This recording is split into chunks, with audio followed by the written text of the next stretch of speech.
ہر مسلمان کو عموماً دائی اور پیشوا کو خصوصاً اپنے دامن کی صفائی کا بہت زیادہ خیال اہتمام کرنا چاہیے۔ حضرت یوسف علیہ السلام کو کئی سال بعد جب رہائی نصیب ہوئی تو آپ نے اس وقت تک جیل سے باہر قدم رکھنے سے انکار کر دیا جب تک کہ آپ کی برات اور طہارت کا اعلان اور اعتراف نہ کیا گیا، تاکہ کل کو آپ کو یہ طعنہ نہ دیا جائے معاذ اللہ تھے تو تم مجرم، مگر رحم و طرز کھاتے ہوئے رہا کر دیے گئے۔ صبر کی فضیلت اور نتائج۔ اس واقعے سے صبر کی فضیلت اور اس کے بہترین نتائج کا بھی یقین آ جاتا ہے۔ حضرت یوسف علیہ السلام نے کنویں کی تاریکی میں جیل کی تنہائی تک اور عزیز مصر کے گھر سے بھائیوں کو معاف کرنے تک ہر جگہ مضبوطی کے ساتھ صبر کا دامن تھامے رکھا۔ اس صبر کے جو نتائج سامنے آئے وہ کسی سے مخفی نہیں۔ اس میں کوئی شک نہیں کہ صبر راحتوں اور نعمتوں کے دروازے کی چابی، نصف ایمان اور اللہ کی نصرت اور رحمت کو متوجہ کرنے کا اہم ذریعہ ہے۔ اس قصے کے مطالعے سے حضرت یوسف علیہ السلام کی برات اور طہارت کی کئی شہادتیں سامنے آئیں۔ پہلی شہادت رب العالمین کی ہے، دوسری شہادت شیطان کی، کیونکہ شیطان نے باری تعالیٰ کے سامنے قسم کھا کر کہا تھا، تیری عزت کی قسم میں سب انسانوں کو گمراہ کر دوں گا سوائے تیرے ان بندوں کے جو ان میں مخلص ہوں گے۔ اور اس میں شک ہی کیا ہے کہ حضرت یوسف علیہ السلام مخلص اور منتخب تھے، لہٰذا انہیں راہ راست سے ہٹانا خود شیطان کے بقول ممکن ہی نہ تھا۔ تیسری شہادت جو خود حضرت یوسف علیہ السلام کی ہے، ابھی گزرا ہے کہ انہوں نے کہا تھا کہ اب میرے رب مجھے جیل زیادہ محبوب ہے اس برائی سے جس کی طرف یہ مجھے بلاتی ہیں۔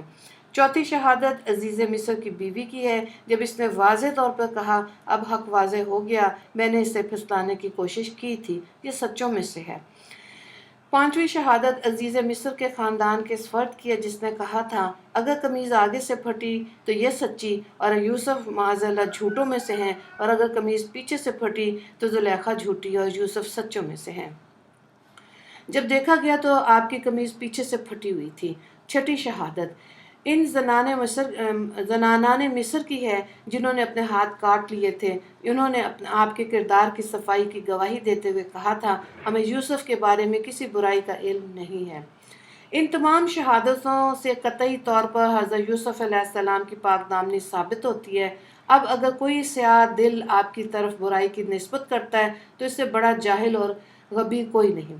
تقدیر بہر صورت غالب رہتی ہے۔ 12ویں نصیحت اس قصے سے یہ حاصل ہوتی ہے کہ اللہ کسی کو تکلیف میں مبتلا کرنے کا فیصلہ کرے تو اس کی تقدیر اور فیصلے کو کوئی ٹال نہیں سکتا، اور اگر کسی کے ساتھ خیر اور عزت کا فیصلہ کرے تو اسے کوئی روک نہیں سکتا۔ اختتامی عبرت سورہ یوسف کا اختتام اس آیت پر ہوا، ان کے قصوں میں عقل مندوں کے لیے عبرت ہے۔ یہ قرآن ایسی بات نہیں جو خود بنا لی جائے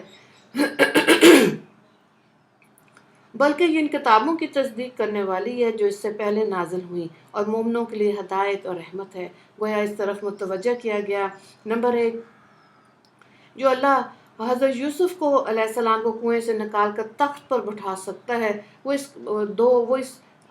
اللہ اس بات پر قادر ہے کہ محمد صلی اللہ علیہ وآلہ وسلم کو بھی عزت عطا کرے۔ نمبر 3، اور ان کے لائے ہوئے دین کو تمام ادیان پر غالب کرتے۔ سورہ رات کا آغاز ہو رہا ہے، ترتیب کے حساب سے یہ 13 نمبر سورہ ہے اور نزول کے حساب سے 96 مکی صورت ہے۔ آیات 43 ہیں اور 6 رکوع ہیں۔ وجہ تسمیہ آیت نمبر 13 میں رات کا ذکر ہے، کڑاکے والی بجلی، بس اسی مناسبت سے سورت کا نام رات رکھا گیا۔ 3 بنیادی عقائد آئیں گے اس میں اس سورت کے، یعنی ایک توحید، دوسرا نبوت اور بعثت بعد الموت سے بحث کی گئی۔ نمبر 3، حروف مقطعات کا راز۔ اس سورت کی پہلی آیت میں قرآن کریم کی حقانیت کا ذکر ہے۔ یہ نکتہ قابل غور ہے کہ جن سورتوں کا آغاز حروف مقطعات سے ہوتا ہے ان کی ابتدا میں عام طور سے قرآن کریم کا ذکر ہوتا ہے، جس سے اس کے قول کو تقویت حاصل ہوتی ہے، جس کے مطابق حروف مقطعات ان مخالفین کو چیلنج کرنے کے لیے لائے جاتے ہیں جو قرآن مجید کو معاذ اللہ انسانی کاوش قرار دیتے ہیں۔ اس سورت میں جو اہم مضامین بیان کیے گئے وہ درجہ ذیل ہیں۔ سورت کے ابتدا میں اللہ کے وجود اور اس کی وحدانیت کے دلائل بیان کیے گئے ہیں۔ آسمان اور زمین، سورج اور چاند، رات اور دن، پہاڑوں اور نہروں، غلہ جات اور مختلف رنگوں، ذائقوں اور خوشبوؤں والے پھلوں کو پیدا کرنے والا وہی ہے۔ موت اور زندگی، نفع اور نقصان اس اکیلے کے ہاتھ میں۔ بیسل بعد الموت، قیامت کے بعد بیسل یعنی جزا کو ثابت کیا گیا۔ یہ ایک ایسا مسئلہ تھا جو مشرکین کی سمجھ میں نہیں آتا تھا۔ وہ اللہ کے وجود کا اقرار بھی کرتے تھے، اسے اسماء ارض سما کا خالق بھی تسلیم کرتے تھے، لیکن مرنے کے بعد دوبارہ زندہ ہونے کا انکار کرتے تھے۔ ان کی سمجھ میں یہ بات نہیں آئی تھی کہ ہڈیوں کے بوسیدہ اور گوشت پوشت کے مٹی میں رل مل جانے کے بعد انسان دوبارہ کیسے زندہ ہو جاتا ہے۔ اللہ تعالیٰ فرماتے ہیں کہ مشرکوں کو تو اس بات پہ تعجب ہوتا ہے کہ مردہ ہڈیوں میں زندگی کیسے ڈالی جائے گی، جبکہ در حقیقت باعث تعجب بیسل بعد الموت نہیں بلکہ بیسل بعد الاموات کا انتظار باعث تعجب ہے۔ آیت نمبر 5۔ اللہ تعالیٰ نے ایسے فرشتے مقرر کر رکھے ہیں جو اللہ کے حکم سے انسان کی حفاظت کرتے ہیں۔ ایک اصولی بات یہ ارشاد فرمائی گئی کہ کسی قوم کے ساتھ اللہ تعالیٰ کا جو خصوصی معاملہ ہوتا ہے وہ اپنے معاملے کو اس وقت تک نہیں بدلتا جب تک کہ اس قوم کے حالات نہیں بدلتے۔ جب وہ قوم خود ہی اپنے آپ کو نعمت کی بجائے مصیبت اور کشائش کی بجائے تنگی کا مستحق بنا لیتی ہے تو پھر اللہ بھی اپنا معاملہ بدل دیتا ہے۔ آج اگر امت مسلمہ اپنے لیے عزت چاہتی ہے تو اسے ذلت والے اسباب ترک کر کے عزت والے اسباب اور وسائل اختیار کرنے ہوں گے۔ محض عزت کی آرزو سے عزت کا حصول ممکن ہے۔ باطل اور اہل باطل کو اس سیلابی جھاگ سے تشبیہ دی گئی جو بظاہر ہر چیز پر چھائی ہوئی ہے لیکن بالآخر سوکھ کر زائل ہو جاتی ہے۔ حق کو اس سونے اور چاندی کے ساتھ تشبیہ دی گئی جو زمین پر ٹھہرا رہتا ہے، پھر آگ میں تپ کر بالکل خالص ہو جاتا ہے اور میل کچیل اس سے الگ ہو جاتا ہے۔ آیت نمبر 17۔ دنیا بھر میں باطل کی مادی جھاگ جو اٹھی ہوئی دکھائی دیتی ہے، یہ جھاگ خود بخود بیٹھ جائے گی، لیکن شرط یہ ہے کہ اس کے مقابلے میں حق کے سچے پرستار کھڑے ہو جائیں۔ لیکن جو صورت نظر آ رہی ہے وہ تو یہ ہے کہ حق کے نام لیووں نے اہل باطل کے اور اہل باطل نے اہل حق کے بعض طور طریقے اپنا رکھے ہیں۔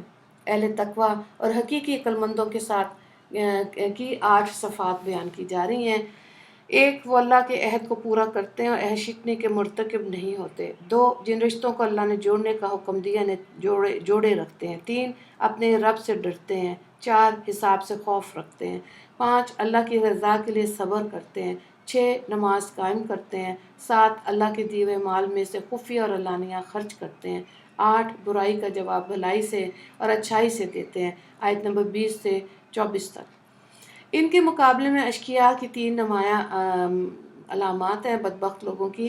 پہلی یہ کہ وہ اللہ کے عہد کو توڑتے ہیں، دوسری یہ کہ اللہ نے جن رشتوں کو باقی رکھنے کا حکم دیا انہیں ختم کرتے ہیں، تیسرا یہ کہ وہ زمین میں فساد کرتے ہیں۔ آیت نمبر 25۔ مقام نبوت اور بشر، انبیاء بھی دوسرے انسانوں کی طرح انسان ہی ہوتے ہیں، ان کی بیوی بچے بھی ہوتے ہیں۔ جہاں تک ان کے معجزات کا تعلق ہے تو یہ ان کا ذاتی کمال نہیں ہوتا بلکہ یہ اللہ کے حکم سے صادر ہوتے ہیں۔ وہ لوگ مقام نبوت سے ناواقف ہیں جو بشر ہونے کی وجہ سے ان کی نبوت کا انکار کرتے ہیں۔ سورت کے اختتام پر اللہ تعالیٰ نے اپنے نبی کی نبوت اور رسالت کی خود شہادت دی، اسی طرح وہ اہل کتاب بھی آپ کی نبوت کے گواہ ہیں جو تعصب سے پاک ہیں۔ سورہ ابراہیم کا آغاز ہو رہا ہے، ترتیب کے حساب سے یہ 14 نمبر سورت ہے اور نزول کے حساب سے 72 مکی سورت ہے۔ اس میں 52 آیات ہیں، 7 رکوع ہیں۔ وجہ تسمیہ دیکھیں۔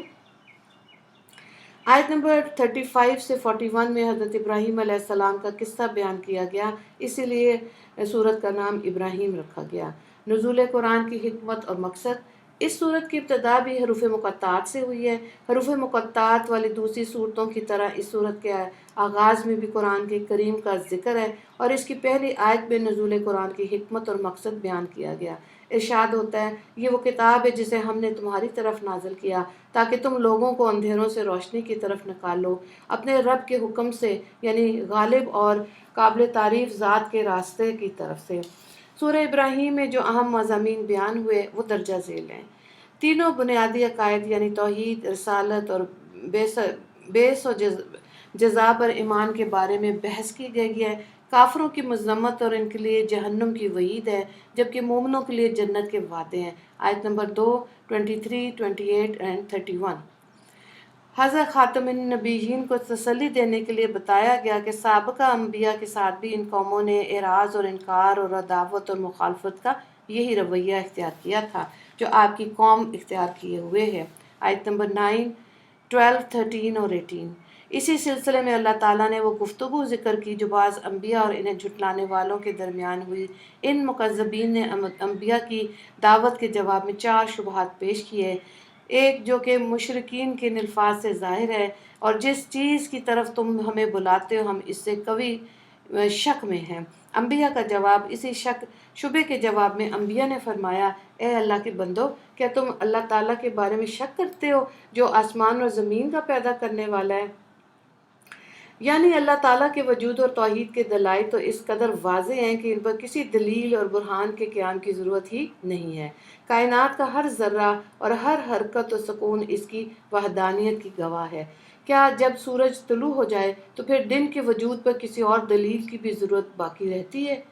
مشرکین کا خیال تھا کہ بشر رسول نہیں ہو سکتا۔ انبیاء کا جواب۔ انبیاء نے جواب دیا، بے شک ہم بشر ہیں، لیکن بشر کا رسول ہونا محال نہیں۔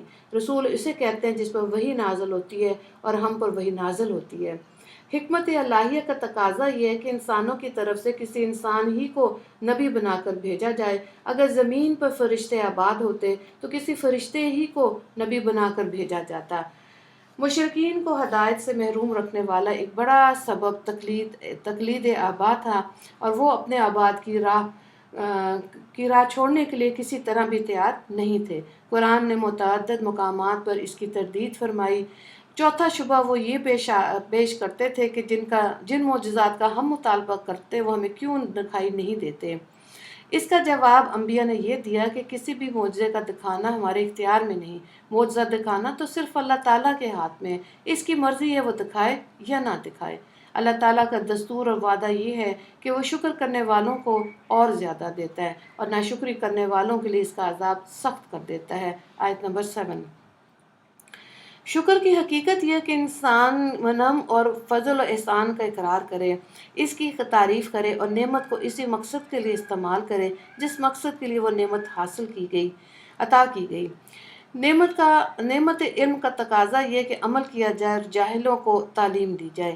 نعمت مال کا شکریہ ہے کہ اسے نیکی اور احسان کے موقع پر خرچ کیا جائے، اس پر دوسری نعمتوں کو قیاس کر لیا جائے۔ اس صورت میں حضرت ابراہیم علیہ السلام کی وہ دعائیں خاص طور پر ذکر کی گئیں جو انہوں نے بیت اللہ کی تعمیر کے بعد اہل مکہ، اپنی اولاد اور خود اپنے خاندان کے لیے کی تھیں۔ ان دعاؤں میں انہوں نے امن، رزق، دلوں کا میلان، اقامت الصلاۃ اور مغفرت کی درخواست کی تھی۔ آیت نمبر 35 اور 41 تک۔ حق اور ایمان کے کلمے کو شجرہ طیبہ پاکیزہ درخت کے ساتھ اور باطل اور ضلالت کے کلمے کو شجر خبیثہ ناپاک درخت کے ساتھ تشبیہ دی گئی۔ کلمہ طیبہ جب واقعی دل میں اتر جائے تو اس کی جڑ بڑی مضبوط اور اس کا پھل بڑا شیریں ہوتا ہے، جبکہ کلمہ خبیثہ کے لیے قرار بھی نہیں ہوتا اور وہ ہوتا بھی بے ثمر ہے۔ آیت نمبر 24 سے 27 تک۔ سورہ ابراہیم کے آخری رکوع میں قیامت کی منظر کشی کی گئی اور جہنم کے ہولناک عذابوں کا تذکرہ ہے۔ جیسے اس سورت کا آغاز نزول قرآن کی حکمت سے بیان ہوا تھا، اسی طرح اس کی آخری آیت میں اس کا مقصد نزول بیان کیا گیا۔ ارشاد ہوتا ہے، یہ قرآن لوگوں کے لیے اللہ کا پیغام ہے تاکہ اس سے انہیں ڈرایا جائے، تاکہ وہ جان لیں کہ وہی اکیلا معبود ہے، اور تاکہ اہل عقل نصیحت حاصل کریں۔ آیت نمبر 52۔ وآخر دعوانا ان الحمد للہ رب العالمین۔ اللہم اغفر للمسلمین والمسلمات والمؤمنین والمؤمنات۔ السلام علیکم ورحمۃ اللہ وبرکاتہ۔